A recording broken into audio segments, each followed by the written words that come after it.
బీరకాయ తొక్కు తీసాం కదండి, దాంట్లో కొన్ని బీరకాయ ముక్కలు వేసేసి ఫస్ట్ ఇలా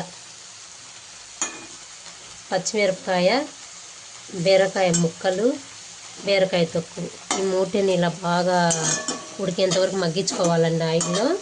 ఇలా మగ్గిన తర్వాత నేను ఒక 5 బీరకాయలకి 5 టమాటా వేస్తున్నానండి.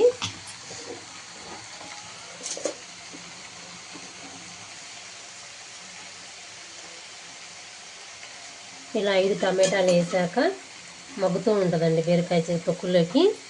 ఆలోపు మనము తెల్లగడ్డలు పీల్ చేసి పెట్టుకొని ఈ గడ్డ మొత్తం వేసుకోవాలి దాంట్లోకి.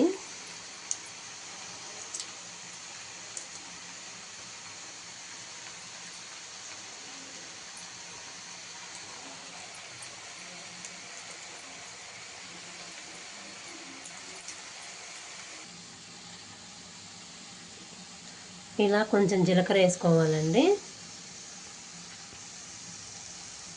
ఇలా వెల్లుల్లి ఇవి కొంచెం మగ్గిన తర్వాత అంతలోకి టమాటా కూడా మగ్గిపోతుంది వేసింది.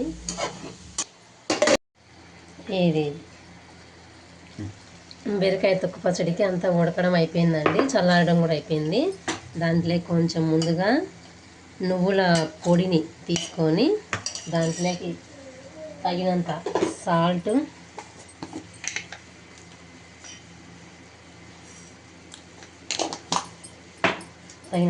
వేసి వేయించి పెట్టుకున్న పచ్చిమిరపకాయలు,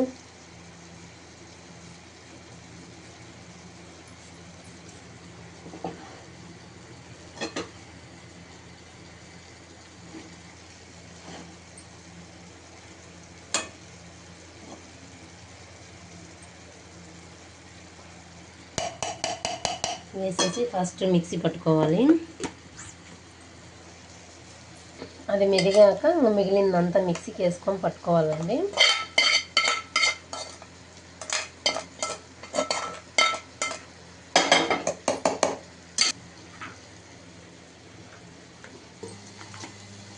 అంతే అండి, బీరకాయ తొక్కు పచ్చడి రెడీ అయినట్టే.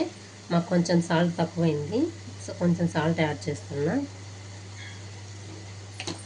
ఇంతే అండి, కావాలంటే మనం పోపు పెట్టుకొని అన్నంలోకి తినడం ఇది చాలా టేస్ట్గా ఉంటుంది. అంతే అండి ఈరోజు వ్లాగు. బాయ్. ఫైనల్గా బీరకాయ తొక్క పచ్చడి రెడీ అయినట్టండి. దీంట్లోకి కొంచెం ఉల్లిపాయలు వేసుకొని నంచుకొని తిన్నా బాగుంటుంది, తాలింపు వేసుకోవచ్చు, మన ఇష్టం అండి.